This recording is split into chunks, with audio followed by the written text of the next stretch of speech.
You're a role model for us all. Your story reminds us of the importance of acting compassionately and in solidarity. Thank you for everything you've done. The honourable member from Avalon. Mr. Speaker, today I rise to recognise the outstanding young athletes in Avalon who took part in the 2024 Newfoundland and Labrador Summer Games this past August, hosted by the town of Bay Roberts.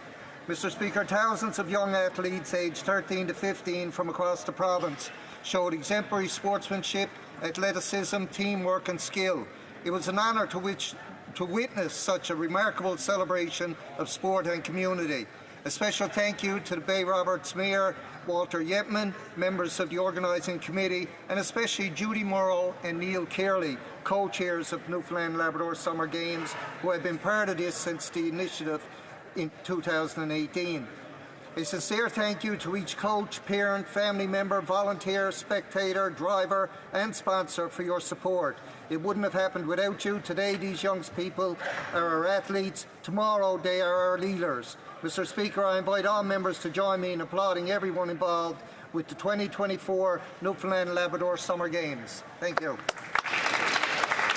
The honourable member from Battleford's Lloydminster. Mr. Speaker, after 9 years of this Prime Minister, life has never been more expensive for Canadians.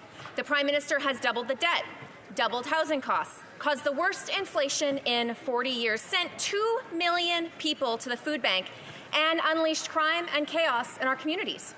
And their NDP coalition partners have been there to support them at every turn of the way. Shame. The NDP leader claimed that he ripped up their coalition agreement in a desperate attempt to distance himself from their disastrous record. But now, with a motion of confidence on the table, the NDP leader is putting himself and his pension ahead of Canadians. Canadians are desperate for change. It's time for the Bloc and the NDP to stop protecting this costly Prime Minister.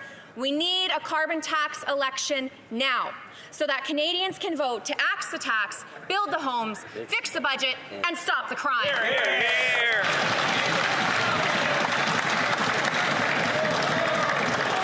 The honourable member from Brampton South. Mr. Speaker, we had a very busy summer in Brampton, and today I would like to highlight the incredible achievements of our residents in suburbs. Bramptonian played in Copa America and represented Canada at the Summer Olympic and Paralympic Games in Paris. Brampton is Canada's cricket capital, and we hosted a world's famous GT20 tournament where global stars played at the highest level, inspiring us all. While a record-breaking ice hockey game organized by the City of Brampton raised over $1 million for our local hospital, all-age field hockey and kabaddi tournaments continue to grow in popularity. Mr. Speaker, I was especially pleased to present awards to our youngest players at the Children's Soccer Tournament in Brampton South. Sports are key to good health and well-being. Let's continue to celebrate our athletes and promote active living in Brampton and across Canada. Thank you, Mr. Speaker. The honourable member from Winnipeg South Centre. Mr. Speaker, over the summer I had the privilege of engaging with the vibrant 55-plus older adults community across my riding of Winnipeg South Centre. From visits to the Parkway, Riverbend Plaza, Fred Tipping Place, Riverwood Square, Villa Cabrini, and the Thorvaldson Care Centre, I witnessed firsthand the contributions of older adults to our community. One highlight was meeting the Residences Council at Riverbend Plaza, where we discussed the Safe Long-Term Care Act, a national strategy on aging, and the importance of aging close to home. We also celebrated the 65th anniversary of the Thorvaldson Care Centre, Manitoba's only intermediate care facility where 3 generations of the Thorvaldson family have provided compassionate care to older adults. This anniversary is a powerful reminder of the importance of establishing strong standards in long-term care to ensure dignity and quality for all Canadians as they age. A special thank you, Mr. Speaker, to Moira Jones and everyone on my Winnipeg South Centre Older Adults Council for enriching the fabric of our community. Thank you. The honourable member for Portneuf-Jacques-Cartier. Thank you, Mr. Speaker. Today, we tabled a non-confidence motion so that we can stop this country being destroyed by this minority Liberal government, which has been in power for much too long. The NDP kept the government alive on a respirator. Now the Bloc is doing the same thing. The Bloc is swanning around, shouting from all rooftops that it defends Quebecers. François Legault, though, he is the Premier of Quebec. He speaks on behalf of Quebecers, and he's asking the Bloc to bring down this incompetent government. Why is the Bloc saying one thing and doing another? Rather than being in cahoots with the Liberals, the Bloc Québécois should defend Quebecers. One example would be the fact that the Bloc is a terrible negotiator. They haven't been able to achieve anything. They haven't been able to get the Caribou Decree cancelled, for instance. The Bloc is selling its soul to this Liberal government, and it's not getting a thing for Quebec. What's the Bloc Québécois for? Well, they voted for more spending than ever, for doubling the government machine, for more scandals than ever, with the money of Quebecers. Who does the Bloc stand for? Well, one thing's clear. They do not stand for Quebecers. Member from Humber River, Black Creek. Mr. Speaker, I rise today to remember my dear friend, Gail Christie, former mayor of the Borough of York, who passed away on August 14th and was laid to rest on September the 8th. Gail's journey began in Toronto, where she first stepped into public service as a trustee on the Board of Education. Her dedication propelled her to become the alderman and ultimately the mayor of York from 1978 to 1982. Representing her community on Metro Toronto Council. Gail's legacy is a testament to the power of perseverance and passion. As a mother and a woman that is active in politics, she inspired countless others to break barriers and pursue their dreams in leadership roles, myself included. Her unwavering commitment serves as a reminder that women can, and women should, be at the forefront of decision-making. As we reflect on her contributions, let us honor Gail's memory by continuing her fight for equality and for communities. My deepest condolences to the family. Thank you. Just a reminder to all members to try to keep their statements to 60 seconds so that this can go quickly. The honourable member from Barrie Springwater, Oro Mondante. Mr. Speaker, after 9 years of NDP Liberals, taxes are up, costs are up, crime is up, time is up. Right. Under this soft-on-crime Liberal government, car theft is up 34%, including being up by over 300% in Toronto. Unbelievable. We know that in Ontario, 68% of those convicted for an auto theft-related offence serve a sentence of 6 months or less. Just recently, we learned that Ontario's carjacking task force made 124 arrests between September 2023 and March 2024. Shockingly, nearly half of the people arrested by this task force were out on bail at the time of their arrest, and 61% of those offenders were subsequently released on bail yet again. This crime wave is a direct result of this government's soft-on-crime, catch-release policies, which repealed mandatory minimum sentences and made bail more accessible to criminals. Tomorrow, on behalf of all Canadians, there's a chance to bring down this costly government and stop the crime. Will the NDP Liberal government let Canadians decide in a carbon tax election? The honourable member from Mission, Matsqui, Fraser Canyon. Mr. Speaker, after 9 years of NDP Liberals, taxes are up, costs are up, crime is up, time is up. 2 years ago, the sellout leader of the NDP sold out workers and signed on to a costly coalition with the Liberal Prime Minister that hiked taxes, ballooned food costs, doubled housing costs, and unleashed record crime and chaos on our once safe streets. On top of all that, he voted in favour to quadruple the carbon tax to 61 cents a litre. Tomorrow, on behalf of all Canadians, there's a chance to break down this costly government. Yes, there is. Canadians need a carbon tax election now to decide between the costly coalition of the NDP Liberals, who tax your food, punish your work, take your money, double your housing costs, and unleash crime and drugs in your communities, or Conservatives that will axe the tax, build the homes, fix the budget, and stop the crime.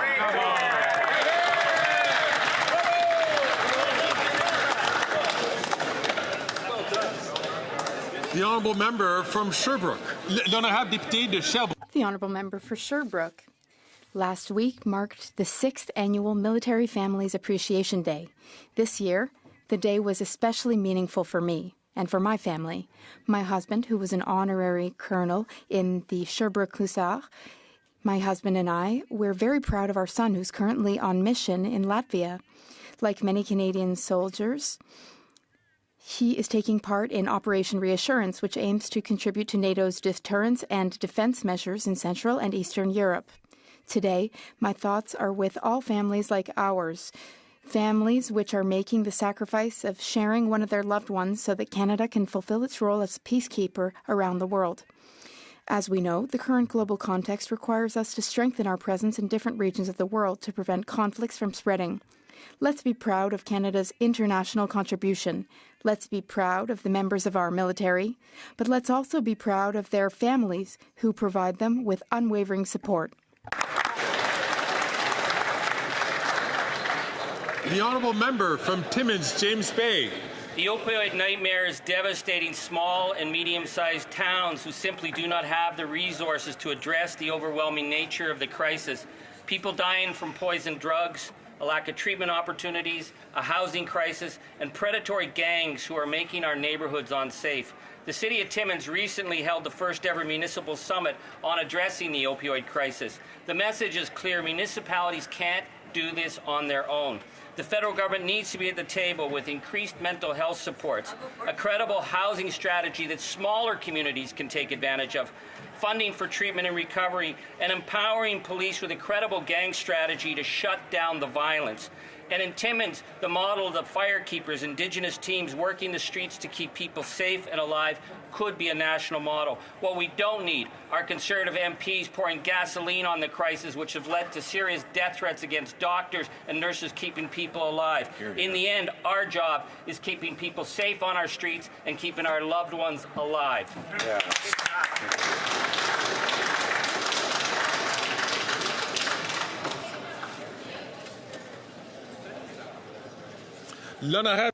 The Honourable Member for Avignon-Lamitis, Matane-Matapédia. On August 8th, a great woman made the people of Saint-Luc-sur-Mer and all Quebecers proud. Maude Charron won the silver medal in the 59-kilogram class at the Paris Olympic Games after lifting a total of 236 kilograms. The weightlifter from Lamitis was surrounded by her family as she achieved this second major feat. Her first was winning the gold medal at the Tokyo Games in 2021. Thus becoming the second Canadian weightlifter ever to take gold. Her achievements and journey inspired the entire Eastern Quebec region, which came together to watch her event. She certainly won the hearts of Quebecers in our regions when she took a sip of Quebec maple syrup right before her event. Some people inspire us every day with their resilience and their courage. Maude Charron is one of them. Maude, congratulations and thank you for everything. The people of Avignon-Lamitis, Matane-Matapédia are very proud of you.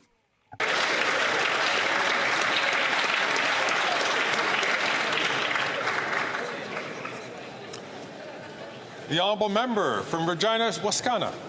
Mr. Speaker, after 9 years of these NDP Liberals, taxes are up, costs are up, crime is up, and time is up.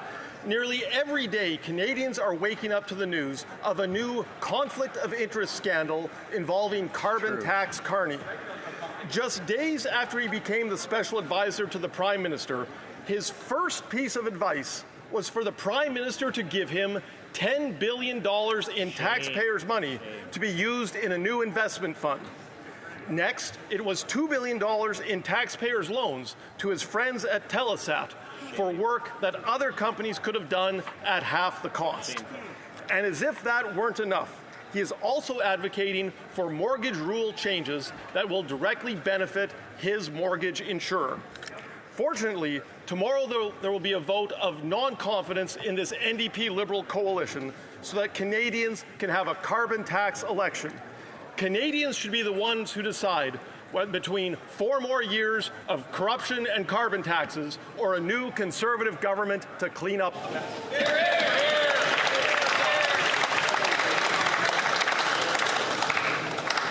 The honourable member from Mississauga, Erin Mills. Mr. Speaker, I rise today to talk about an issue that is very important to the residents of Mississauga, Erin Mills, the concern of auto theft and its impact on the lives of my constituents. And that is why our Liberal government is working across jurisdictions to enact real solutions to crack down on auto theft and make our communities safer. Our National Auto Theft Summit in February led to a national action plan. enhanced detection at major ports, and stronger collaboration with local police.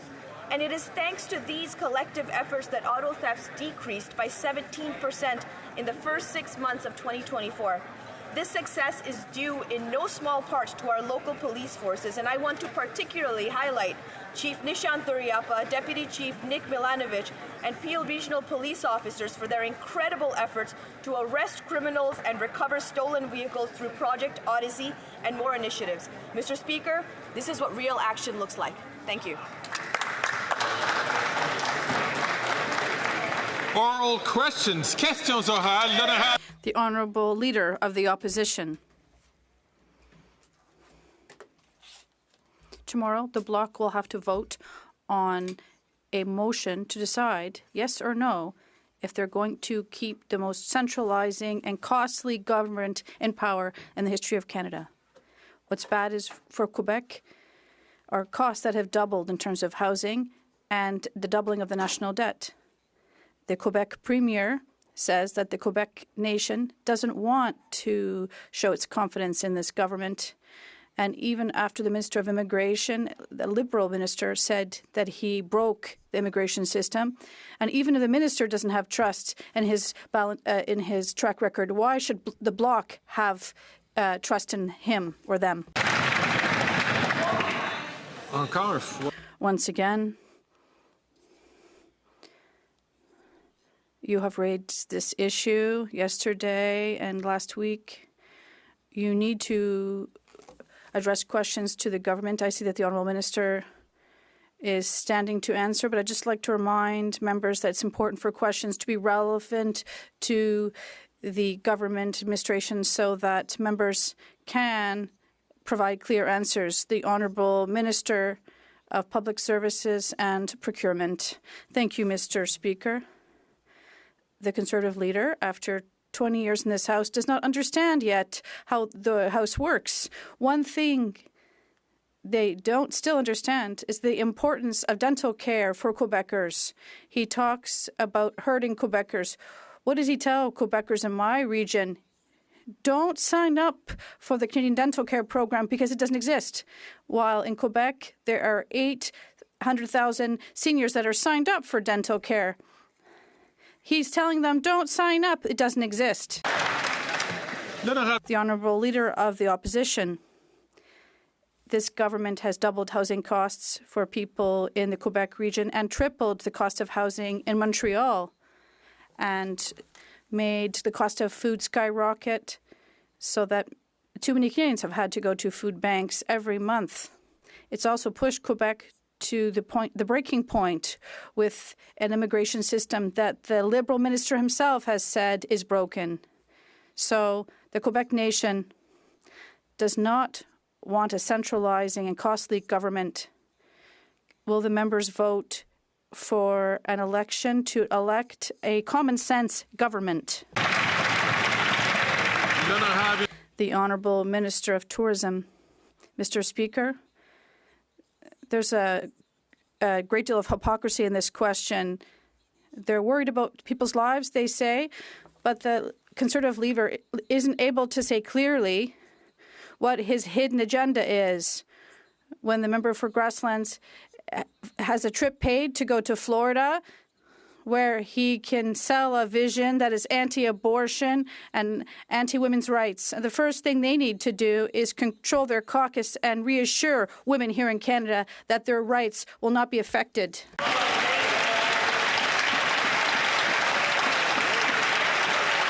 The Honourable Leader of the Opposition. 9 years of the NDP Liberals. Costs are up, taxes up, crime's up, time's up. This government has doubled the cost of housing, doubled the debt, forced 2 million people to the food bank, raised taxes, and now they want a 61-cent a litre carbon tax that will grind our economy to a halt. The good news is, in a carbon tax election, Canadians can axe the tax, build the homes, fix the budget, and stop the crime. Can we bring it home now? The Honourable Minister of Health. Mr. Speaker, maybe I can speak in a language the Leader of the Opposition will understand. They're going to cut the dental They're going to axe the pharmacare, they're going to break the health system, and they're going to destroy childcare. The difference between those slogans and the nonsense he throws around, the vacuous garbage that's best left for Nabisco, not for the House of Commons, is that's the stuff he's actually going to do. And at some point, he's going to have to look in the eyes of seniors and tell them what he's going to do to dental care. He's going to have to look in the eyes of diabetes patients and say what he's going to do with their diabetes medication. At some time, the vitriol's done and the truth comes.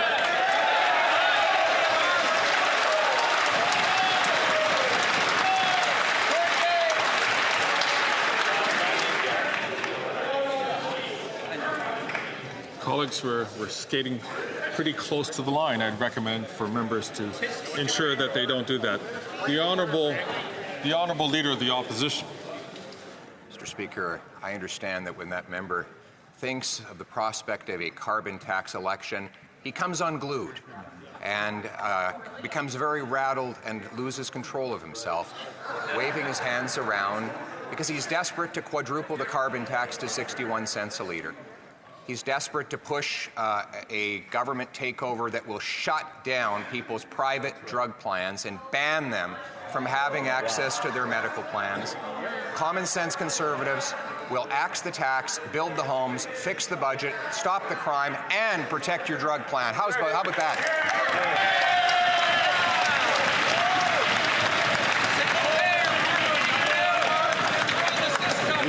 The Honourable Minister of Health. Mr. Speaker, this is the guy who said dental care doesn't exist.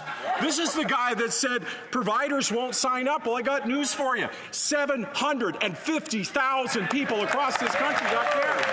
I also got news for you, Mr. Speaker, and that is more than 80% of providers has signed up. We're getting it done. So he can fearmonger, he can scare people, but we're going to get it done on pharma as well. We're going to make sure that diabetes patients get their medication. We're going to make sure that women get their contraceptive, because that's what freedom looks like. A woman who has choice over her own body.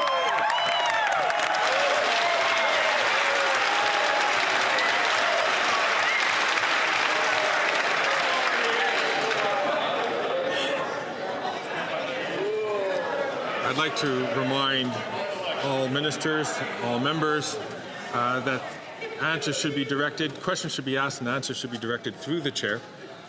And I'm going to again ask members to make sure we don't skate too close to the line. The Honourable Leader of the Opposition. What his plan does is quadruple the carbon tax to 61 cents a litre and imposes a single payer that bans women from using their existing private plans to get contraceptives or any other form of medication. That's what a single payer means. And that is not what freedom looks like, Mr. Speaker. What he actually wants to do is quadruple the carbon tax, which will grind our economy to a halt. It will be a nuclear winter for our economy. Why don't we allow Canadians to vote in a carbon tax election to decide if they're ready to axe the tax, build the homes, fix the budget, and stop the crime?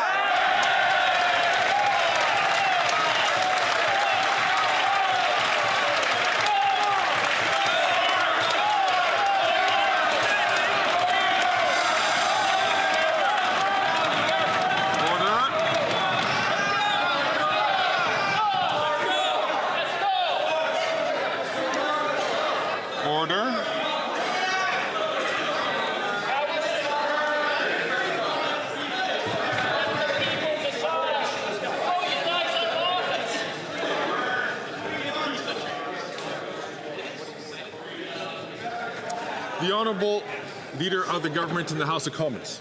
Thank you, Mr. Speaker. I'll tell you what freedom doesn't look like, and it doesn't look like Conservative members of Parliament taking all expenses, paid trips to Florida to talk about how...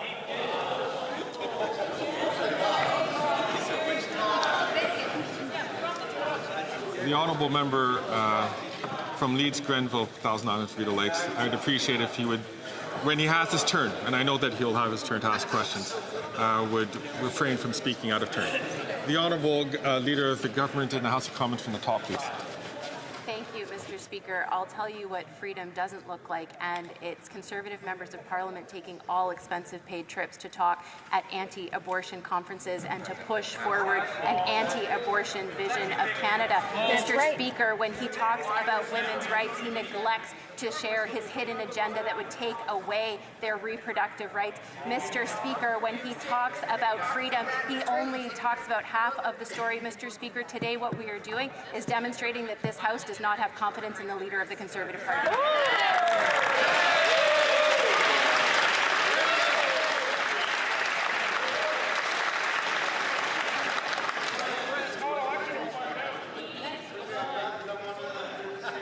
Would be decimated.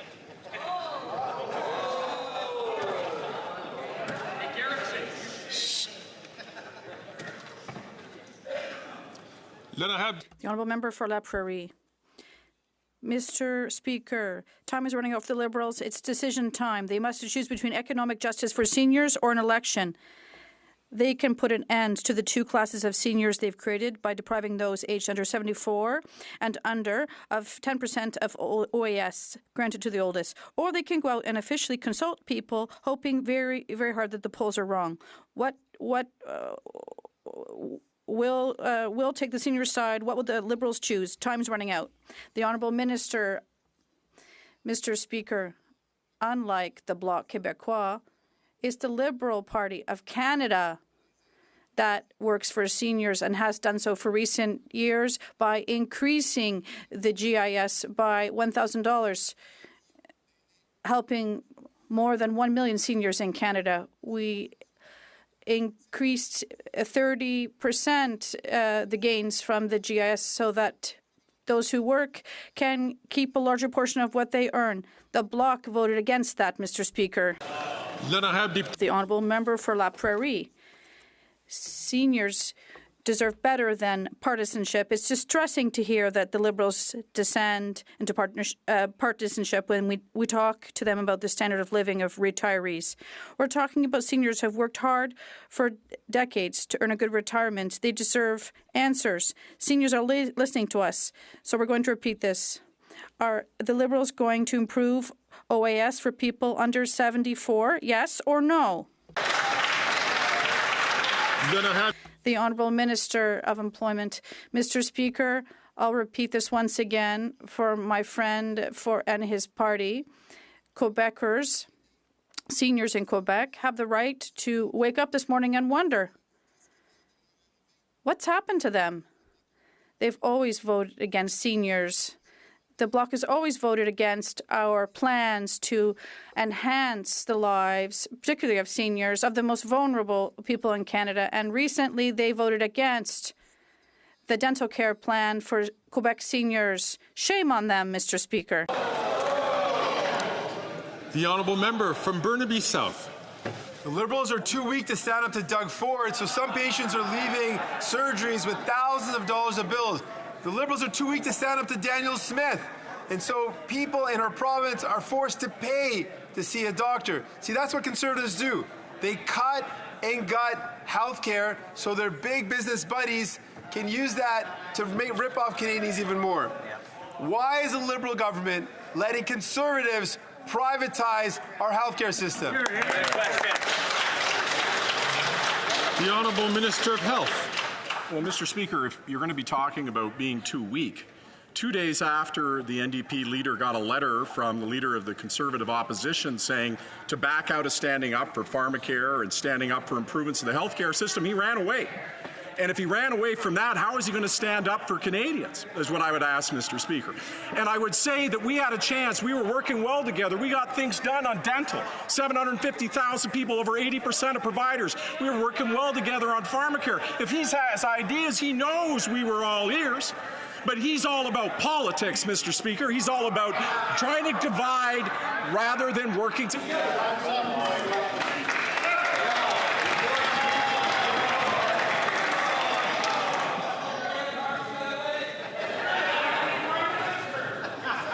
Colleagues.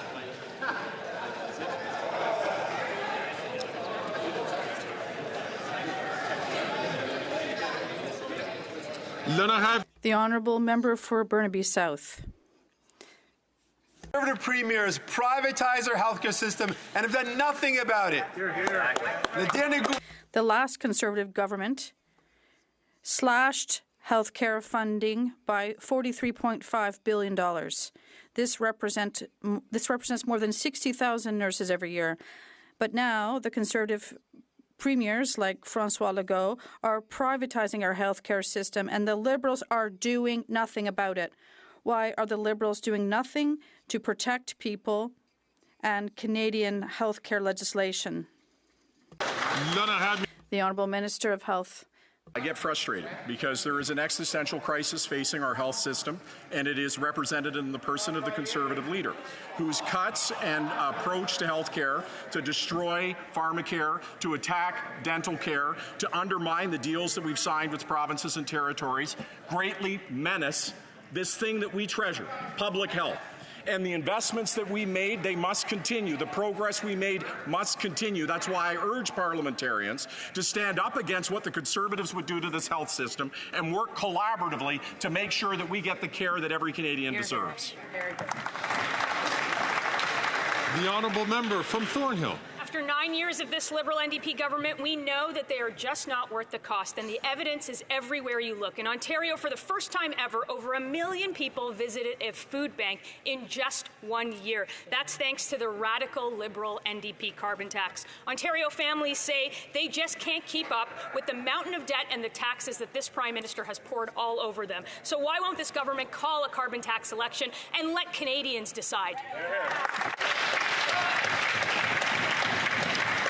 The Honourable Minister of the Environment and for Climate Change. Thank you, Mr. Speaker. I would like to read an extract from a report that came out today from the Insurance Bureau of Canada, and I quote, "Summer of 2024 ranks as the most destructive season in Canadian history for insured losses due to severe weather. In only 2 months, July and August, this summer eclipsed the worst year on record and has pushed 2024 year-to-date tally over $7.7 billion in severe natural catastrophes, Mr. Speaker. What's the answer from the Leader of the Opposition? Let the planet burn.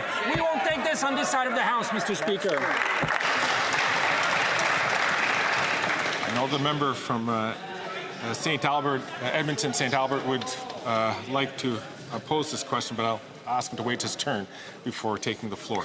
The honourable member from Thornhill.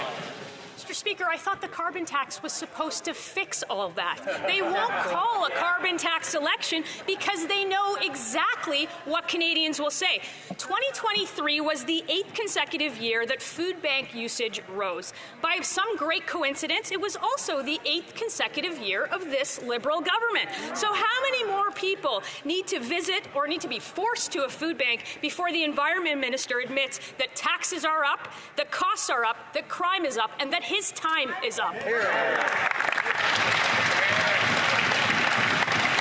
Honourable Minister for the Environment and Climate Change.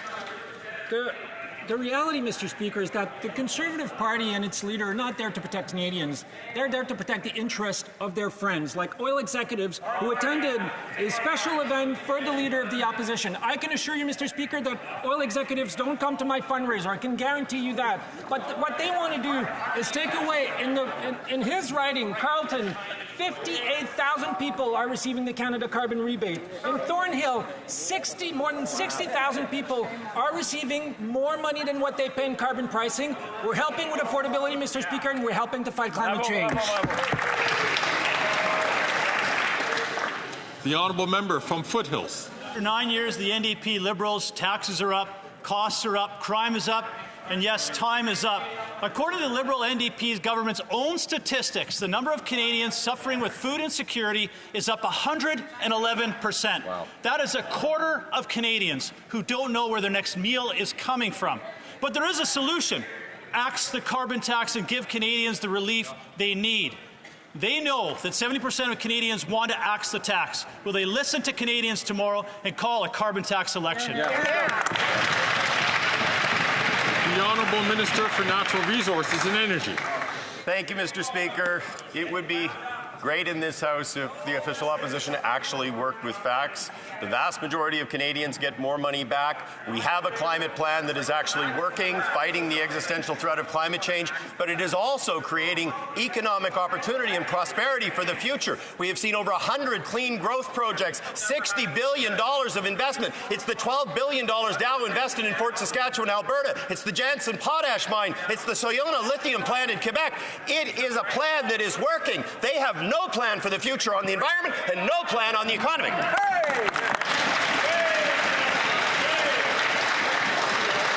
The honourable member from Foothills. Here's what their plan is doing. The Liberal NDP carbon tax is driving up costs on farmers, on truckers, on food manufacturers, and prices at the grocery store, and Canadians can't afford to put food on the table. According to Food Banks Alberta, use is up 73%, and 40% of those are children. Meanwhile, the Liberal NDP government say, hey, Canadians have never had it so good, while food banks are struggling just to meet demand. If the Liberal NDP government thinks that their carbon tax is so great, will they call a carbon tax election tomorrow and let Canadians decide?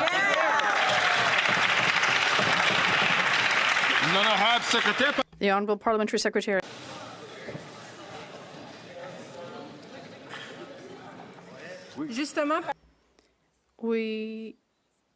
We know that children suffer from food insecurity during tough times, so we've set up a school food program that will allow us to feed 400,000 children extra than what is currently the case. And we're working with the provinces and territories to unroll this program that will really help our children. Thank you.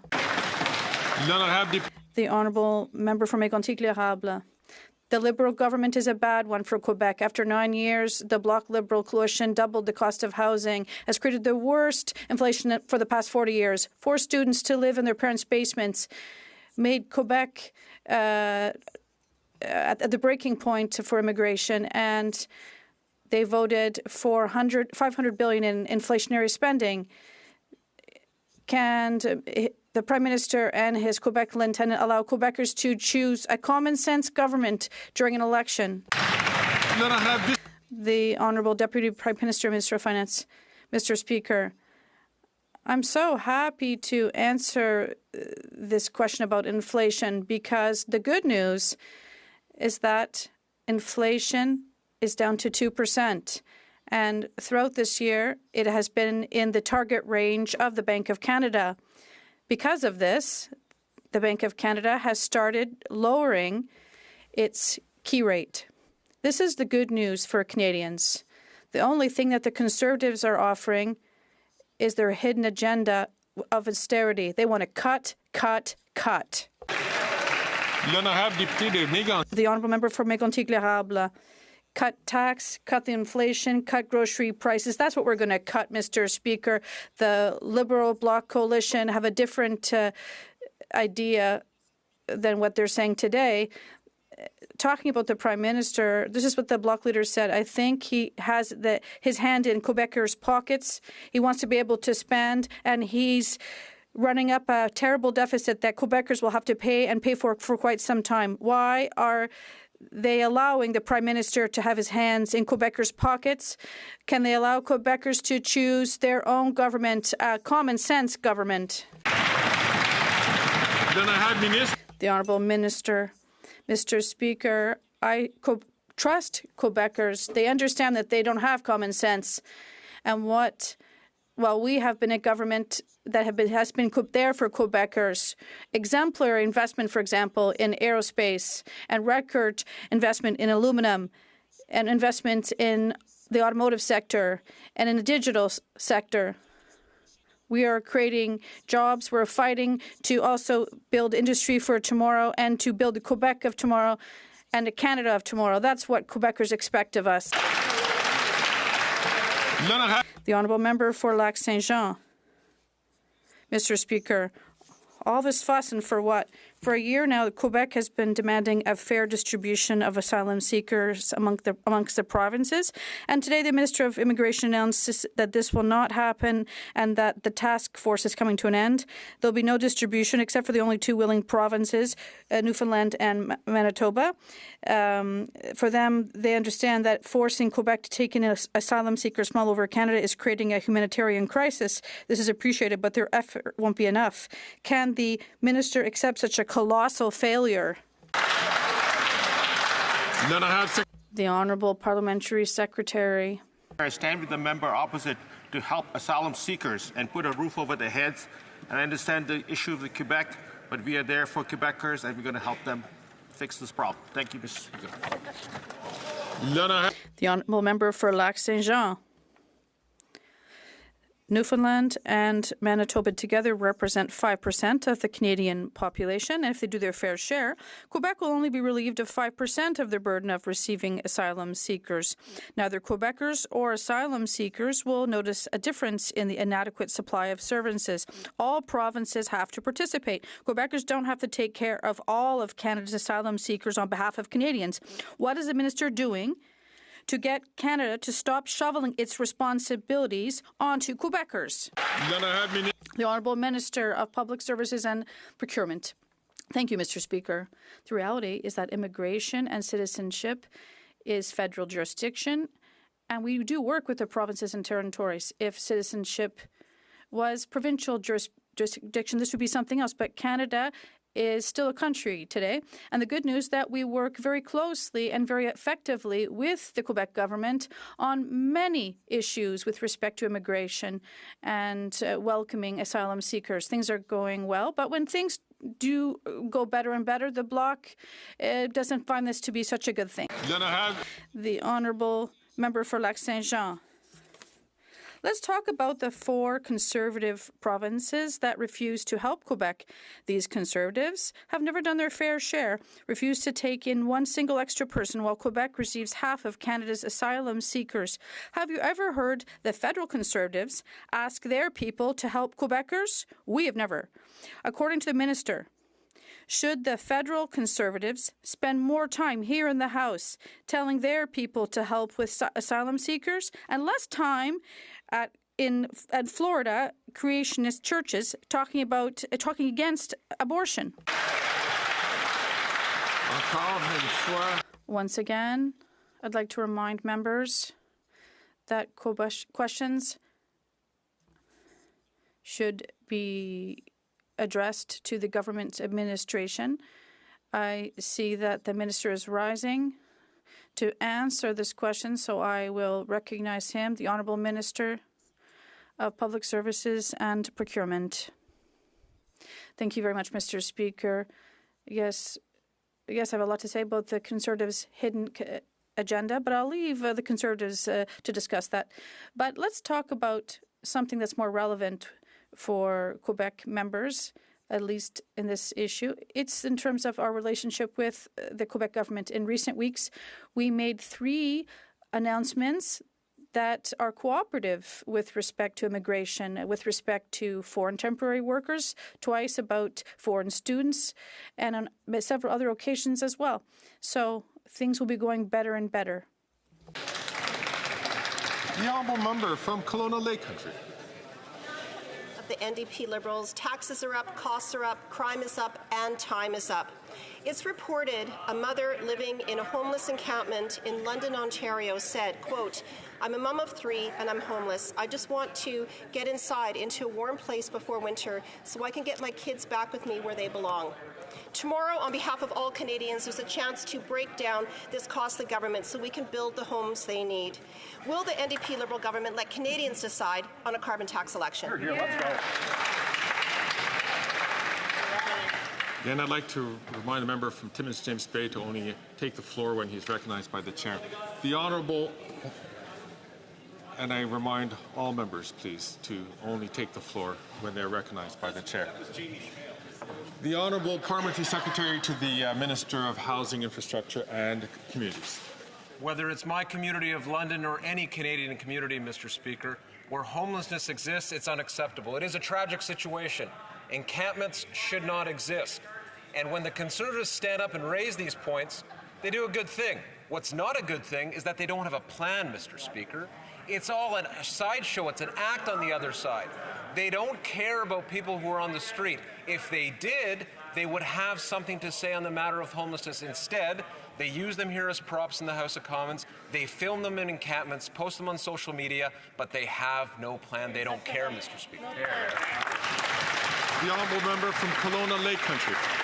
Well, Mr. Speaker, after 9 years of this NDP Liberal government, homelessness is up and tent encampments are up. And in fact, homelessness is up 38% in Canada. There are now 1,400 tent encampments in just Ontario alone. Liberal photo ops won't build the 5.8 million homes that are needed to restore housing affordability in Canada. Tomorrow, on behalf of all Canadians, there's a chance to break down this costly government so we can build the homes they need. So will the NDP Liberal government let Canadians decide on a carbon tax election? The Honourable Parliamentary Secretary to the Minister of Housing, Infrastructure and Communities. Mr. Speaker, I work with that member on the House of Commons committee responsible for housing. I know she's sincere when she raises these points, but her party has no plan, Mr. Speaker. In fact, every single member on the opposite side, when they had a chance to vote in favor of measures to confront the challenge of homelessness, the crisis that we see on our streets, said no. They said no to more supports for communities. They said no to more support for not-for-profits. 87,000 people taken off the street as a result of investments we've made. We have more to do, and we will do it, Mr. Speaker. The honourable member from Charleswood, St. James, Assiniboia, Headingley. After 9 years of these NDP Liberals, taxes are up, costs are up, crime is up, and yes, now their time is up. The capital gains tax is yet another job-killing tax on small businesses. Now, Liberals will say it only applies to the top 0.13%, but what the finance minister won't say is that it will not apply to the bottom 99.87%. Tomorrow, the NDP and Bloc have a chance to bring down this costly government by voting for our Conservative non-confidence motion. Will they finally let Canadians decide in a carbon tax election? Hear, hear. The Honourable Deputy Prime Minister and Minister of Finance. Mr. Speaker, our government believes in tax fairness for all Canadians. That's because we believe that a Canadian teacher or nurse shouldn't be paying tax at a higher rate than a multimillionaire. That is because we believe that in Canada, you shouldn't be able to tell the size of someone's paycheck by their smile. And that is because we believe that no teenage girl in Canada should get pregnant because she can't afford contraceptives. The way we pay for those essential programs, Mr. Speaker, is through tax fairness. But we know the only thing Conservatives stand for is a hidden agenda of cuts and austerity. That's right. The honourable member from Durham. Mr. Speaker, after 9 years of NDP Liberals, taxes are up, costs are up, crime is up, and time is up. Now, last week, we learned that the Parole Board of Canada granted day parole to a serial rapist who has been convicted in 2020 for assaulting 5 women. And that parole board, Mr. Speaker, is appointed by this Liberal government. The chair of the board answers to the Liberal Public Safety Minister. So when will the NDP Liberals start locking up violent repeat offenders? Good question. The Honourable Parliamentary Secretary to the Minister of Public Safety. Thank you, Mr. Speaker. The member opposite knows well that the parole board makes independent decisions of government. But, Mr. Speaker, what's sad is that the Conservatives would rather politicize the independence of our judicial system to create fear and fearmonger for their own political gain. Mr. Speaker, they want to undermine our democratic institutions for political gain. All Canadians should be very concerned about the Conservatives and their plans and their cuts in our criminal justice system.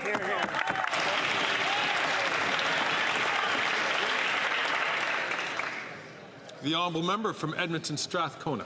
Speaker, in Alberta, Conservative cuts to health care have left hundreds of thousands of Albertans without a family doctor, and it is getting worse. 58% of Alberta doctors are planning on leaving the province in the next 5 years. The Conservative plan to privatize healthcare is forcing Canadians to choose between the care they need or having to pay out of pocket. Albertans are Canadians too, and the Canada Health Act is supposed to protect all Canadians. Why do the Liberals sit back while Daniel Smith cuts healthcare for Canadians? The Honourable Minister of Health. Thank you, Mr. Speaker. And I know for the member opposite and for every member of this caucus, the universal public nature of our healthcare system is essential. It is so critical that we make sure that every Canadian everywhere has access to the care that they need based on need, not based on the size of their bank account. And that's why the threat of Conservative cuts, the attacks they want to make on our health system are so menacing. It's why this House must work collaboratively to ensure we get it done. That's why the investment of $200 billion over the next 10 years in our health system is also critically important. Hear, hear. The Honourable Member from Port Moody, Coquitlam. And I hope that the Health Minister heeds his words as he looks at taking dental care away from Canadians. The Liberal Minister of Procurement recently threatened Canadians on TV that this government would take away dental care if they don't get their way. It wouldn't be the first time Liberals let Canadians down. Together with Conservatives, they voted no to lowering grocery prices. Wow. They voted no to making big grocers pay what they owe, and they voted no to remove profits from long-term care. Okay. We know Conservatives will take away dental care from Canadians while they keep theirs. Why are the Liberals threatening to do the same? Hear, hear. The Honourable Minister of Health. Well, thank you, Mr. Speaker. And the member will well know the only party that I'm aware of threatening dental care in this country is the Conservative Party of Canada, who's made it, who refused to answer a question. And when you refuse to answer a question, I think you fill in the blanks, right? They want to cut it. And first they tried to say it didn't exist. Then they said that nobody would sign up for it. Excuse me. Colleagues. Colleagues. I'm going to invite the Honourable Minister. He would have about 15 seconds left on the clock to continue and finish his answer. 750,000 so far.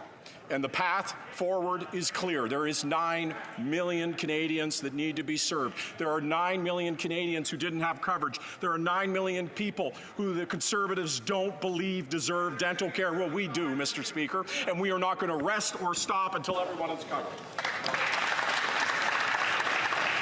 The Honourable Member from Vaughan Woodbridge.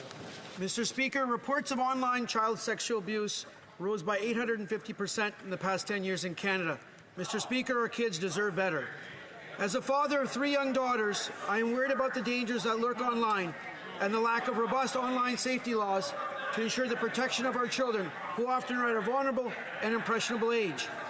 Can the Minister of Justice please share how he plans to keep our children safe online? Thank you. The Honourable Minister, for Justice and Attorney General. Mr. Speaker, parents across Canada are worried about their children's safety online. As a parent, I share their fear. That's why it's crucial that we implement laws dedicated to keeping our kids safe. That's why I introduced the Online Harms Act. Bill C-63 introduces the first ever safety standards for online platforms. It couples duties to protect kids with significant penalties for platforms that don't comply. Mr. Speaker, we have rigorous safety laws to protect our kids from harm in the physical world. They need to be safe online as well. We're creating a safer online world for our kids. It's really unfortunate that Conservatives cannot get on side with this important legislation. The Honourable Member for Chicoutimi-Le-Fjord. Mr. Speaker, the Minister's order is an affront to Quebec's regions. It's yet another attempt by Ottawa to interfere in Quebec jurisdiction. At least 1,400 jobs are at risk, and entire communities are threatened. We Conservatives understand that the impact will be disastrous. Tomorrow, on behalf of all Canadians and Quebecers, we'll have a chance to put an end to this centralizing government. Will the Bloc Liberal coalition let Quebecers decide in an election? The Honourable Minister of the Environment. No plan for the environment, no plan for air quality, no plan for water quality, no plan for the economy, no plan for health. That's the Conservative platform. That's what they have to offer Quebecers. We've done everything we could to try to find solutions to sometimes complex problems. And working with the Quebec government, we've offered almost $500 million working together to try to find a solution, not just for forestry workers, but also to protect the caribou, which the Conservatives are incapable of doing. The Honourable Member for Chicoutimi-Leflore. Mr. Speaker, I'd like to remind the Minister that no amount will compensate for job losses, shattered lives, and social crisis. That's what the order will bring us. What the Bloc calls a gain is really just a temporary break until Christmas. The Bloc is no longer a party of the regions. We have to understand that the only possible gain for Quebec is to bring down the Liberals. Will the Bloc Liberal coalition let Quebecers decide in an election? The Honourable Minister of the Environment and Climate Change. I think that all we're going to see tomorrow in this place is that this House has no confidence in the opposition leader because he has no plan to offer Quebecers for its future, for the economy, for the environment, for jobs. Nothing, nothing, nothing. Then I have the Honourable Member for Charlebourg, Haute-Saint-Charles. Mr. Speaker, tomorrow, on behalf of Canadians, we'll have a chance to put an end to the most costly and centralizing government in our country's history. A government that's doing Quebec a huge disservice, as the Premier of Quebec said just last week. But the Bloc Liberal coalition is propping up a government that will kill at least 1,400 jobs in the Saguenay and North Shore. It's a disaster just waiting to happen. Why not call an election and let forestry workers decide their own future? The Honourable Minister of the Environment and Climate Change.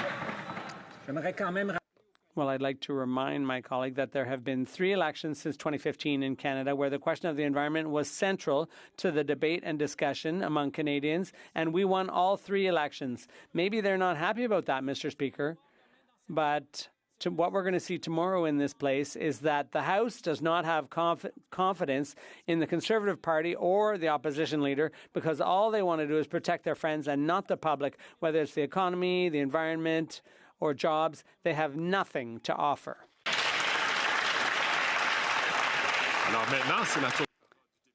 And now I turn the floor over to the member for Louis Saint Laurent. Thank you, Mr. Speaker. When it comes to the environment, this government is always happy to lecture everyone else, but it's do as I say, not as I do. The government has polluted with all his jet setting, and this government has never been able to meet their own targets. There's a reason the UN ranks Canada 62nd out of 67 countries when it comes to their environmental record, and the Bloc keeps propping them up. Mr. Speaker, the Sovereignist Party is going to help a federalist government. How is that acceptable? Then I have the Honourable Minister of the Environment and Climate Change. Mr. Speaker, I have a lot of respect for my colleague from the other side, but almost everything he just said is false. Greenhouse gases are at their lowest level in 25 years, Mr. Speaker. This is the first time in our country's history that emissions have gone down when the economy's going gangbusters. The last time emissions were this low, Mr. Speaker, O.J. Simpson was in court. So they have nothing to offer on climate change, nothing to do about inflation, when that cost to Canadians $7 billion this summer.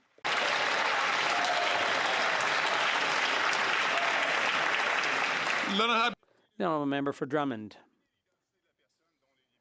Guess whose emails and documents the Liberals are trying to hide from Quebecers? Amira El-Gawabi's. Yep, her again. The Information Commissioner had to issue an order to force the department she reports to respond to an access to information request for 3,000 pages of emails and documents. She's not a minister. She doesn't have access to any confidential strategic information, so what does she have to hide? Why are the Liberals so afraid to release her emails and documents to the public? The Honourable Minister of Public Services and Procurement. Thank you, Mr. Speaker. All government organizations and departments, all crown corporations, all officers, of Parliament have the same responsibility to comply with the Access to Information Act, and we will ensure that this is the case here too. The Honourable Member for Drummond. Well, we're not getting much from the minister's answer, and we're not really expecting anything earth-shattering in Ms. El-Gawabi's emails. Why are the Liberals refusing to make them public? At best, we'll find out what she's writing and who she's writing to. Maybe we'll find out which groups she consults. Maybe we'll find out what she really thinks about a couple of other things. We obviously don't expect it to be very eye-opening. Frankly, if the Liberals are so afraid of the public knowing what she's writing and who she's talking to, why wait for it to come out in the papers? Why not fire her right now and then scrap her position? The Honourable Minister for Diversity, Inclusion and Youth. Mr. Speaker, we are absolutely committed to an open and transparent government. The request will be released ahead of the extension, given the Information Commissioner. Thank you. The Honourable Member from Bay of Quinte. Mr. Speaker, after 9 years, costs are up, taxes are up, crime is up, time is up, and now tariffs are up. The U.S. softwood lumber tariffs have just doubled. And what does this Prime Minister do? Does he make trade headlines? No, he's not making headlines, he's making punchlines on late-night TV where he called the softwood lumber issue a small issue that matters. A small issue that matters, Mr. Speaker. It's 400,000 jobs. When is this Prime Minister going to figure out that he's the punchline and that it's time for a Prime Minister who will make this a large issue that matters for all Canadians, their jobs and their paychecks?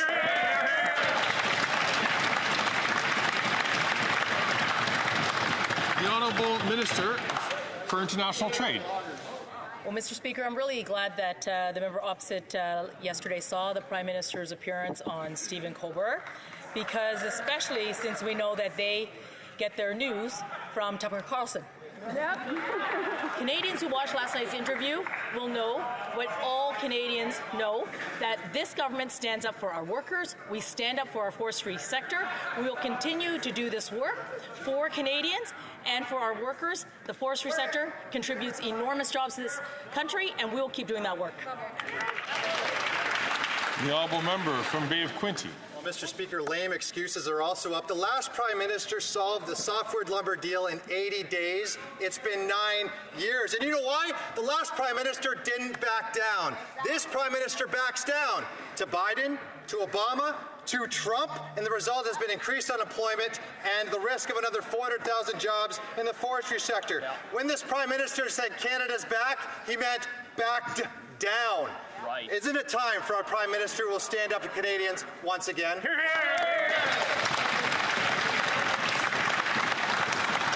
Honourable Minister for International Trade and Export Development. Mr. Speaker, when it comes to securing trade deals, we're not going to take any lessons from the Conservatives on this. The Conservative Party wants us to ignore the environment. They want us to ignore workers. They want us to sign bad trade deals. You'll remember that in this House that they wanted us to capitulate on CUSMA. We didn't do that. They cheered on Brexit. We didn't do that. And they abandoned Ukrainians when they needed the most and when we negotiate free trade agreements. On this side of the House, we negotiate good deals, not just any deals, and we won't capitulate. Thank you, Mr. Speaker. The Honourable Member from South Shore St. Margaret's is a person who has been on the Hill for a long time. I please ask for his indulgence. The Honourable Member from Prince George Peace River, Northern Rockies. After 9 years of the NDP Liberals, taxes are up, costs are up, crime's up, and their time is up. The Prime Minister was on a U.S. talk show last night and dismissed his failures on softwood lumber as a small issue. Yes. This, weeks after the U.S. slapped Canada with a 14.5% tariff on softwood lumber.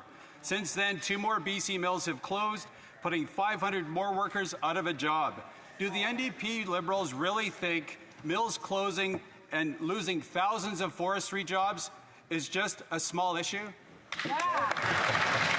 The Honourable Minister for International Trade and Export Promotion. Let me begin by thanking the softwood lumber industry and their workers for the tremendous contribution they make to the Canadian economy. You heard the Prime Minister say this. We are talking about this. This long-term dispute doesn't help anybody, and it particularly doesn't help us build affordable homes. On this side of the House, we're really proud that we are tackling housing. We are building affordable homes, and if we are to solve this issue, it'll make housing affordability, better in the United States and certainly better here in Canada. Thank you very much. The Honourable Member for Pontiac. Mr. Speaker, this summer marked an important event, and that was the inauguration of the long-awaited elementary school in Manawan. This is a school that was partially funded by the federal government, and it will allow for kids in the community to learn about their culture in their language. And so I'd like to ask the Minister of Indigenous Services for an update on the government's efforts to invest in the education of Indigenous children in their communities. The Honourable Minister of Indigenous Services.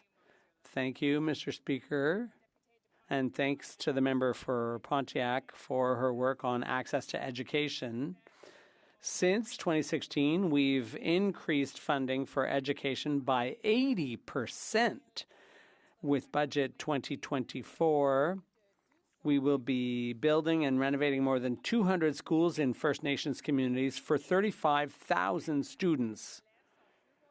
Students are more motivated when they can relate to what they're learning. The proof is clear. From Dufferin-Caledon. After 9 years of NDP Liberals, taxes are up, costs are up, crime's up, and time's up. Last night, the Prime Minister appeared on The Late Show to pathetically explain why he keeps backing down to American presidents on softwood lumber. He called his failure on softwood lumber a small issue. Meanwhile, tens of thousands of forestry workers have lost their jobs. It's an insult to them. After 9 years of repeatedly backing down to each and every president on softwood lumber, how can Canadians believe they'll ever get a deal to lift these punishing tariffs? The Honourable Deputy Prime Minister and Minister of Finance. Mr. Speaker, our government has stood up to Trump and our government has stood up to Putin. Meanwhile, when Putin told the Conservatives to vote against the free trade deal with Ukraine, they said, okay, fine. And when Trump threatened Canada with 232 tariffs against steel and aluminum, we stood up to the U.S. You know what the Conservatives said? They said that was dumb, and they told us to back down. We did not. We will never back down to bullies. We will always stand up for Canadians. The Honourable Member from Dufferin-Caledon. It's pathetic. That from the government that allowed detonators, Canadian detonators, to end up in Russian landmines that blew up Ukrainian troops. They're a disgrace. They've backed down to Trump on softwood. They backed down from Obama on softwood. They backed down to Biden on softwood. And after 9 years of complete and total failure, tens of thousands of forestry workers have lost their jobs. She didn't even address it. And her Prime Minister insulted them by saying it's a small issue. We know this arrogant Prime Minister won't apologize to the forestry workers, so will they let him judge him in a carbon tax election?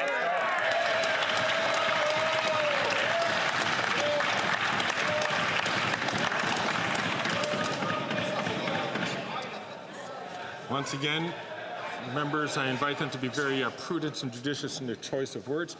The Honourable Deputy Prime Minister and Minister of Finance. Mr. Speaker, when our country faced an existential economic challenge, the threat that our free trade agreement with the United States would be torn up, our government stood up to the U.S. and the Conservatives ran scared. They told us to back down. When the U.S. imposed illegal 232 tariffs on our steel and aluminum, we stood up for Canadians. We imposed countervailing tariffs. The Conservatives told us to back down. Canadians remember that. We will never back down. We stand up for. The Honourable Member from Prince Albert. When it comes to defending jobs, we would never tell anybody to back down. Only this Prime Minister does that. After 9 years of this NDP Liberal government, taxes are up, costs are up, crime is up, their time is up. Last night, the Prime Minister told Stephen Colbert that his failure to negotiate a deal on softwood lumber and fisheries was a small issue. Unbelievable. Seriously, there's been over $9 billion that Canadian companies have paid to the U.S. in tariffs. There's 800,000 direct and indirect jobs on the line. The forestry sector is in a crisis. Yet this Prime Minister has backed down time and time again to 3 different presidents. Why does this Prime Minister show much disdain to Canadian?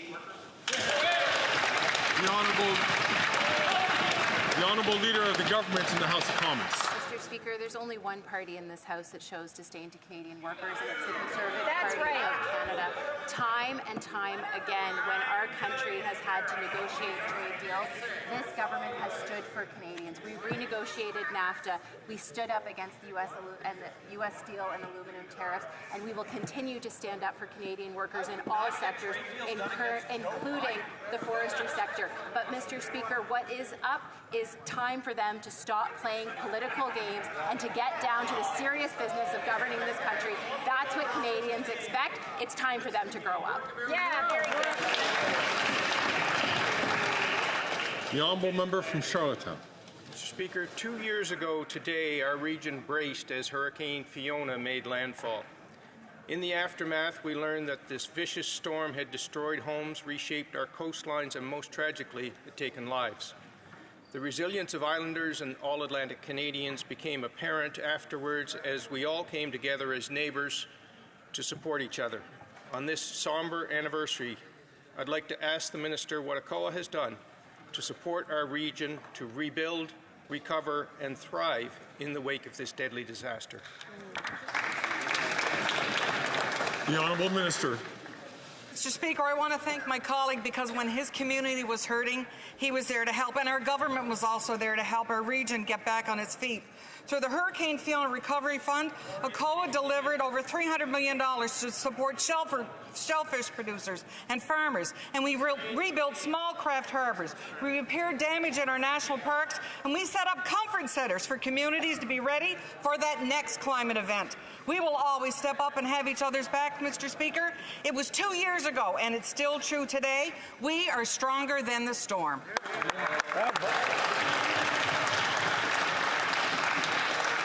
The Honourable Member from Victoria.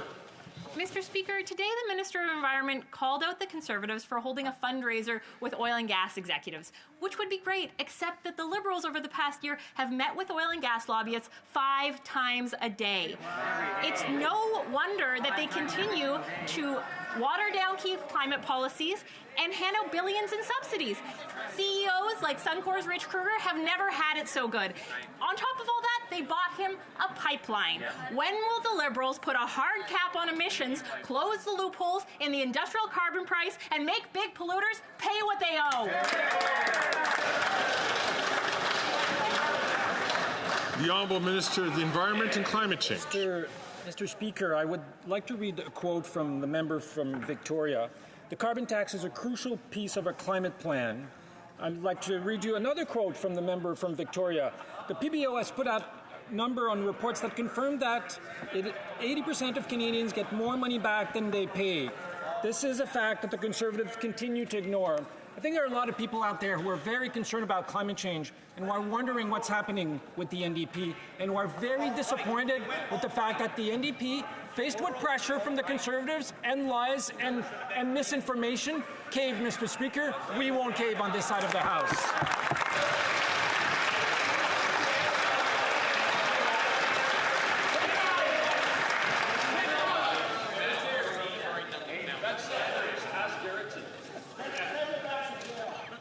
The Honourable Member from Timmins James Bay. Oh my God. Let's talk about the Liberal price of pollution. We now learn that taxpayers were hit up for $1,200 per household to get the TMX boondoggle built. That's a direct subsidy from Canadians' pockets to Suncor. And this Prime Minister, Sunny Ways man, is responsible for the biggest increases in oil production and emissions in history. No wonder the Richie Rich Kruger from Suncor says the sun is shining on the tar sands. Sunny Ways while our planet burns. So will the Environment Minister at least admit to the world that he had no intention of ever dealing with emissions when he went to COP? He was there to be the front for Suncor and for Imperial. The Honourable Minister for Natural Resources and Energy. Thank you, Mr. Speaker. I would say on this side of the House we've seen